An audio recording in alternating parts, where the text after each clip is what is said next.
আশা করি সবাই ভালো আছেন। আজকে আমরা ফুলবাড়ির ক্ষেত তাই ধান ফলাইছুন। ওই যে আমরা বুড়িনার একজন শ্রেষ্ঠ কৃষক চাষি, বিশাল জায়গা ফলাইছুন।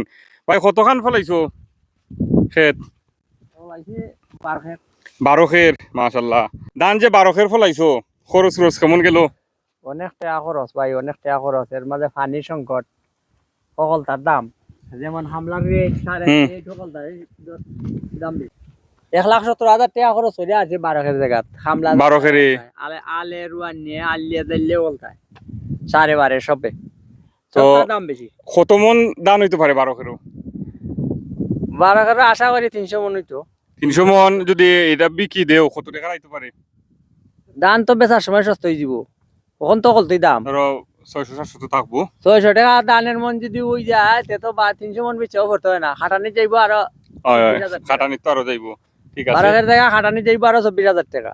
আমরা তো এখন যেটা মাল কিনি, সার কিনি, খামলার দর, পানির দর, তেলের দর, তার দর বেশি। তেল 108 টাকা লিটার, আর জ্বালাইয়া পানি দেই দিয়া পরে দিকে আমরা যে সময় ধানটা ফাঁকে বেচার যোগ্য এই সময় গিয়ে ধানের দাম কমে যায়। ধান হয়ে যায় কি 600 টাকা, 650 টাকা মন। কিন্তু সরকার ঠিকই কিনে 1300 টাকা মন, কিন্তু কৃষকে পায় না। এটা একটা সমস্যা। তো এটা ফাইকারে নিব 600 650 করে নিয়ে সরকারে এটা দিব, কিন্তু সরকারের কাছে আমরা সরাসরি বেচতাম পারি না। সরাসরি যদি আমরা বেচতে পারতাম বা প্রত্যেক ইউনিয়নে যদি একটা গড় দেওয়া হইতো বা একটা ডিলারশিপ দেওয়া যাইতো, বলে প্রত্যেক গৃহস্থে 200 মন 100 মন করে দেওয়া যাইব, এরকম একটা সিস্টেম হইতো, তাহলে আমরা এই গৃহস্থ করাত একটু ফায়দা হইল না। নাহলে আমরা গৃহস্থ করাত প্রত্যেক বছরই লস। ও তো আগুন মাসেও অনেক টাকা লস। আগুন মাসে বলা আইছি দান হয়েছে না, পানি লিয়ে গেছে কি। এর মানে ফুকের আক্রমণ তো 2বার 3বার ওষুধ দিয়ে আসছি, ওষুধে কাম করে না। বিভিন্ন জাতের কোম্পানি বাড়িছে, কোম্পানির অভাব নাই, কিন্তু যে খাটটা হয় ওটাই আমরা মারি এটা আমরা কোনো ফায়দা পাইতে আছি না। ও তখন ফুক খালা ফুক খালার মাঝে 3বার ওষুধ মারছি, এখন 8বার মারতাম হইব। তো আজকে 4 মারলাম। সব জিনিসের দাম বেশি।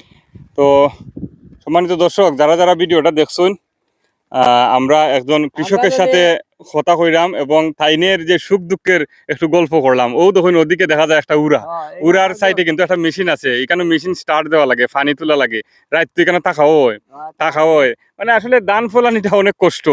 আমি চিন্তা করে দেখলাম যে আসলে অনেক কষ্ট। এই কষ্ট কইরা কিন্তু কষ্ট আলু আমরা পাই না। ওটা হয়, তবে কষ্ট কইরা যদি কষ্টর যদি আমরা 1000 টাকা মন বেচতে পারতাম, 1100 টাকা মন বেচতে পারতাম, ঠিকই আমরা লাভ হইল না। তো তারপরেও আমরা যারা ধান ফলায়, যারা বিভিন্ন শাক সবজি চাষ করুন, সবার প্রতি ভালোবাসা শুভকামনা জানাই। তারা লাভ হইতো, কষ্টটা যাতে উসল হয়, এই দোয়া আপনারা করবা যারা ভিডিওটা দেখছেন। তো কৃষকের সাথে এই ফসলের মাঠে আজকে আইলাম এবং আপনারা একটু তাদের সুখ দুঃখের কথা জানানোর চেষ্টা করলাম। তো আমরা এই ভিডিওটা দেখে আপনার কাছে কেমন লাগছে অবশ্যই আপনারা জানাইবা কমেন্ট হইয়া। ভালো থাকবা সবাই, আল্লাহ হাফেজ।